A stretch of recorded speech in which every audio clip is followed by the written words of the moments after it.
Railway ಮೇಲ್ಸೇತುವೆ ಕಾಮಗಾರಿ ಶಿಲಾನ್ಯಾಸದ ವೇಳೆ ಭಾರೀ ಹೈಡ್ರಾಮಾ. ಕೇಂದ್ರ ಸಚಿವರ ಎದುರೇ ಕುರ್ಚಿ ಎಸೆದು ಕಾಂಗ್ರೆಸ್ ಕಾರ್ಯಕರ್ತರ ಆಕ್ರೋಶ.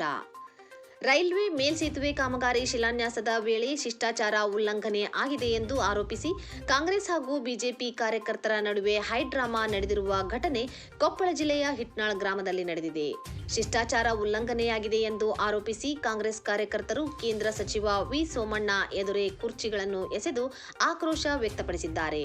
ಕಾರ್ಯಕ್ರಮದ ಪತ್ರಿಕೆಯಲ್ಲಿ ಜಿಲ್ಲಾ ಉಸ್ತುವಾರಿ ಸಚಿವರ, ಸಂಸದರ ಹೆಸರಿಲ್ಲ ಎಂದು ಕಿಡಿಕಾರಿ ರಂಪಾಟ ನಡೆಸಿದ್ದಾರೆ. ಕೇಂದ್ರ ಸಚಿವ ಸೋಮಣ್ಣ ಮೇಲೂ ಕುರ್ಚಿ ತೂರಿದ್ದಾರೆ. ಈ ವೇಳೆ ಅಂಗರಕ್ಷಕರು ತಡೆದಿದ್ದಾರೆ.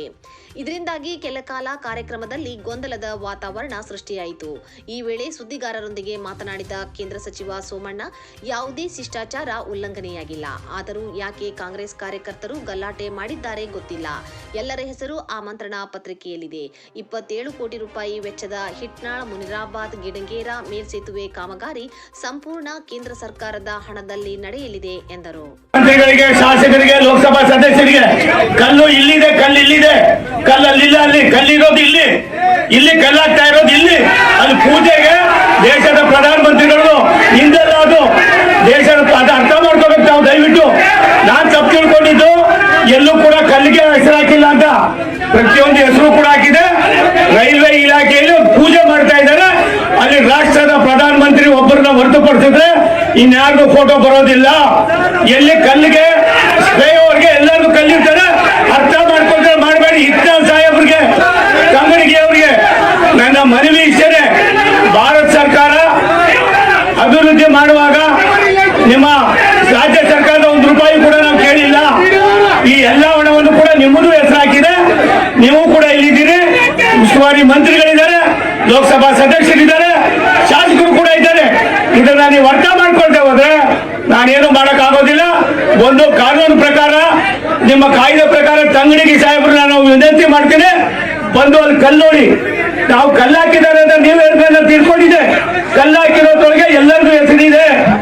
ಯಾವ್ಯಾರಿಗೆ ಪ್ರೋಟೋಕಾಲ್ ಪ್ರಕಾರ ಕೊಡಬೇಕು ಆ ಗೌರವವನ್ನ ರಾಜ್ಯ ಸರ್ಕಾರದಲ್ಲಿ ಇರ್ತಕ್ಕಂಥ ಇದನ್ನು ಪ್ರೋಟೋಕಾಲ್ ಹೇಳಿದ್ರೆ ಅದು ಭಾರತ ಸರ್ಕಾರ ಕೂಡ ಪಾಲನೆ ಮಾಡಿದೆ. ನಾನು ಇಷ್ಟು ಮಾತ್ರ ಹೇಳೋದಕ್ಕೆ ಇಚ್ಛೆ ಪಡ್ತೀನಿ. 27ನೇ ತಾರೀಕು ನೀವು ಹೋದ ತಿಂಗಳು ಎಲ್ಲ ಒಂದ್ ಕಡೆ ರೈಲ್ವೆ ಇಲಾಖೆಯ ಭಾರತ ಸರ್ಕಾರದ ಹಣದಲ್ಲಿ ಯಾವುದೇ ಅಭಿವೃದ್ಧಿಯಲ್ಲಿ ರಾಜಕಾರಣ ಮಾಡಬಾರ್ದು ಅನ್ನೋದು ನಮ್ಮ ಚಿಂತನೆ ಇದೆ, ನಮ್ಮ ತೀರ್ಮಾನ ಇದೆ. ರಾಷ್ಟ್ರದ ಪ್ರಧಾನಮಂತ್ರಿಗಳ ಸೂಚನೆಯೂ ಕೂಡ ಇದೆ. ನಿಮಗೆ ನಾನು ಹೆಸರು ಹಾಕಿಲ್ಲ ಅಂತ ನೀವು ಹೇಳಿದ್ರೆ ಹೆಸರು ಎಲ್ಲ ಕಡೆಯಲ್ಲಿ ಹಾಕಿದೆ. ನಾನು ರಾಘವೇಂದ್ರ ಹಿಟ್ನಾಳ್ ಅವರಿಗೆ, ಅವ್ರ ಸಹೋದರಿಗೆ ಇಷ್ಟೇ ನಾನು ವಿನಂತಿ ಮಾಡೋದು. ಶಿವರಾಜ್ ತಂಗಡಿಗೆ ಅವರಿಗೆ ನಾನು ತಿಳ್ಕೊಂಡಿದ್ದೆ, ನೀವು ಹೆಸರು ಹಾಕಿಲ್ಲ ಅಂತ ನೀವು ಹೇಳಿದ್ರಿ. ಬಂದ್ರೆ ಇಲ್ಲಿ ಹೆಸರು ಹಾಕಿದೆ. ಅಲ್ಲಿ ಪೂಜೆ ಕ್ಷೇತ್ರದೊಳಗೆ ಒಂದೇ ಒಂದು ಇದಾಗಿದೆ. ಭಾರತ ಸರ್ಕಾರದ ರಾಷ್ಟ್ರದ ಪ್ರಧಾನಮಂತ್ರಿಗಳ ಅಡಿಯಲ್ಲಿ ಈ ಕಾರ್ಯಕ್ರಮ ನಡೀತಾ ಇರೋದು. ಈ ಕಾರ್ಯಕ್ರಮದಲ್ಲಿ ಅನುದಾನ ಯಾರ್ದು ಅನ್ನೋದಕ್ಕಿಂತ ಹೆಚ್ಚಾಗಿ ಆ ಜನಪ್ರತಿನಿಧಿಗಳು ಯಾರಿದ್ದಾರೆ ಅವರೊಬ್ಬರಿಗೂ ಕೂಡ ಒಂದು ಸಣ್ಣ ಅಪಚಾರವೂ ಕೂಡ ಆಗಬಾರ್ದು ಅನ್ನೋದು ನನ್ನ ಆಶಯವೂ ಕೂಡ ಇದೆ. ಭಾರತ ಸರ್ಕಾರದ ರಾಷ್ಟ್ರದ ಪ್ರಧಾನಮಂತ್ರಿಗಳ ಸೂಚನೆಯೂ ಕೂಡ ಇರೋದ್ರಿಂದ ನಾನು ಇಲ್ಲಿಯ ಕಾಂಗ್ರೆಸ್ ಮುಖಂಡರಿಗೆ ವಿನಂತಿ ಮಾಡ್ತೀನಿ. ನಾವು 100 ಕಾರ್ಯಕ್ರಮಗಳನ್ನ ಮಾಡ್ತಾ ಇರ್ತೀವಿ. ನಾವೆಂದೂ ಕೂಡ ಕೇಳಿಲ್ಲ. ಆದ್ರೆ ನಿಮ್ಮ ಹೆಸರು ಹಾಕಿದ, ನಿಮ್ಮನ್ನ ಗೌರವದಲ್ಲಿ ಕಂಡಿದ್ದೇವೆ, ಎಲ್ಲವನ್ನು ಕೂಡ ಮಾಡಿದ್ದೇವೆ.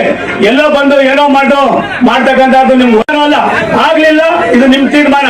ನಾನು ಭಾರತ ಸರ್ಕಾರದ ಕಾನೂನು ಅನ್ನೋದಕ್ಕಿಂತ ಹೆಚ್ಚಾಗಿ ರಾಜ್ಯ ಮತ್ತು ಕೇಂದ್ರ ಒಂದು ನಾಣ್ಯದ 2 ಮುಖಗಳಾಗಿ ಕೆಲಸ ಮಾಡೋದಕ್ಕೆ ಏನೇನು ಮಾಡ್ಬೇಕಾಗಿದ್ದು ಕಾನೂನು ಅಡಿಯಲ್ಲಿ ಎಲ್ಲವನ್ನು ಮಾಡಿದ್ರೆ ನಾನು ಇನ್ನು 5 ನಿಮಿಷ ನಾನು ಶಾಸಕರಿಗೆ, ಲೋಕಸಭಾ ಸದಸ್ಯರಿಗೆ, ಉಸ್ತುವಾರಿ ಮಂತ್ರಿಗಳಿಗೆ ವಿನಂತಿ ಮಾಡ್ತೀನಿ.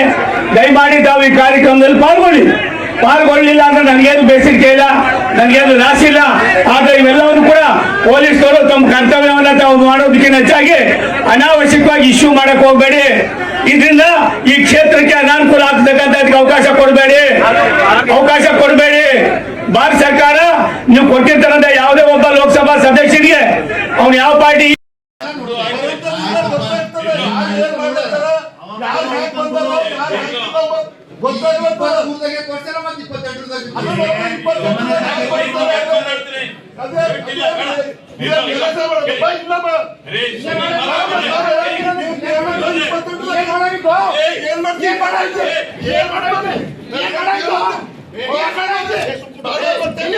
Somos